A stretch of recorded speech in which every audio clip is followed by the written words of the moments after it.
com vocês é o Guilherme Carvalhal e no vídeo de hoje nós vamos dar continuidade à nossa série falando sobre o livro As Fontes do Self, do filósofo canadense Charles Taylor. Então, deixa aí a sua clicada em curtir e se inscreva para acompanhar o nosso conteúdo. Nos dois vídeos anteriores a gente fez aí um apanhado da linha de pensamento do que o Charles Taylor vem nos apresentar ao longo de seu livro. Ele vai falar desde Platão, com a ideia da busca do belo, ele vai nos falar sobre Santo Agostinho, com a ideia da interioridade, Descartes, com o penso logo existo, o foco no eu, o pensamento empírico, com a ideia de se tentar entender a objetividade do mundo, a reforma protestante, que daria maior força ao indivíduo, criaria o que o autor chama de desencanto com o mundo. A gente tem um pensamento romântico que traz o sentimento para dentro da esfera do ser humano, da filosofia, da moralidade.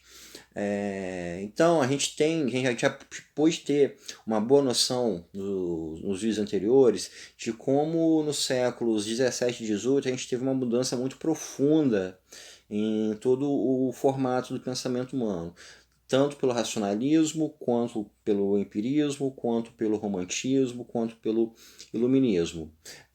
Então a gente vai chegar no século XIX, uma sociedade que foi bastante moldada por esse pensamento e pelas mudanças sociais que ocorreram nos dois séculos anteriores. Então a gente vai ter todos esses elementos já formando uma nova sociedade, né? A gente vai começar a ter o capitalismo funcionando de uma maneira cada vez mais presente, se tornando o sistema econômico hegemônico, justamente a queda de monarquias e outros fatos históricos que seguem aí. Então, no século XIX, a gente tem um fator, uma linha de pensamento, uma linha filosófica muito importante, que foi o racionalismo. O racionalismo é o grande método de pensamento do século XIX. Tanto é que autores como Augusto Comte fizeram grandes elogios. E foi uma época justamente de grandes inovações tecnológicas, né? O motor a vapor, ferrovia, telefone, telégrafo, e a gente pode pensar aí numa infinidade de outras formas de pensar. E ao mesmo tempo a gente tinha mudanças sociais cada vez mais visíveis, como cidades que cresciam, aglomerados humanos cada vez maiores. Aos poucos a ideia de democracia ia se fortalecendo. O Charles Taylor nos coloca que nesse conceito de uma sociedade racional surge um outro elemento que é extremamente presente para a gente pensar essa ideia do eu. Ele fala que é a ideia da expressão humana. A gente teve no século, na linha de pensamento, a ideia do indivíduo, a gente teve a ideia da interioridade, a gente teve a ideia da dignidade, e agora a gente tem um novo ponto, né, nessa moral e nessa identidade humana, que é a expressão do ser humano. Ou seja, no século XIX a gente começa a ter um indivíduo dentro da sua vida cotidiana, é um ponto que o Taylor usa bastante, de vida cotidiana, cada vez mais podendo se expressar, cada vez podendo se demonstrar mais, cada vez mais participante de relações, tanto públicas quanto privadas. O ser humano ele se torna mais importante, ele torna algo um elemento que interage mais com os demais, o fator comunicacional se torna muito forte. Então a gente vai ter aí essa ideia de expressão como um novo ponto na nossa noção do que é esse eu que o Charles Taylor vem buscando demonstrar ao longo desse livro.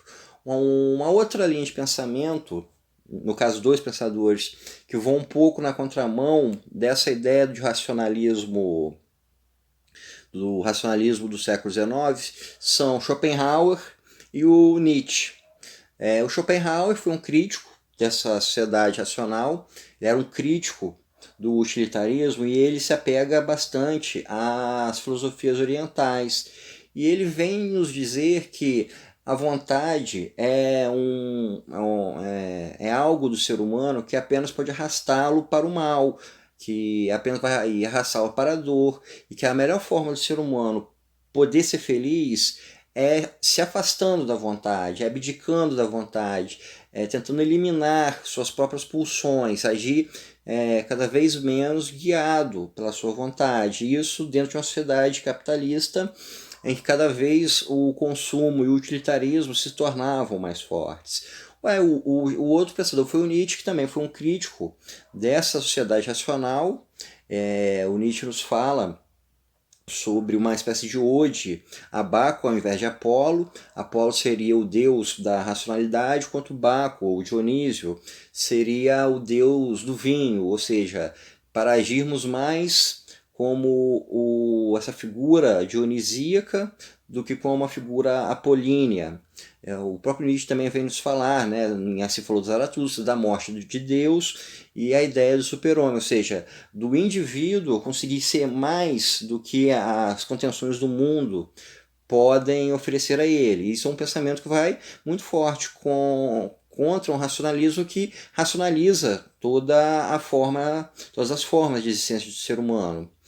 Um outro contraponto, nem chega a ser tanto um contraponto, mas um outro elemento que o Charles Taylor nos coloca também como muito importante, mais para o final do século XIX, foram as correntes do modernismo artístico, né, que começaria no final do século XIX e se estenderia ainda até as 3 primeiras décadas do século XX.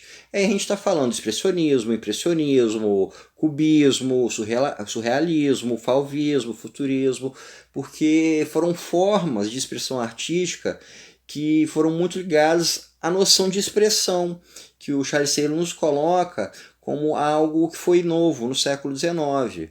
Na pintura impressionista e na pintura expressionista, a gente vai ter muitas paisagens, tanto urbanas quanto rurais, porém com um toque humano.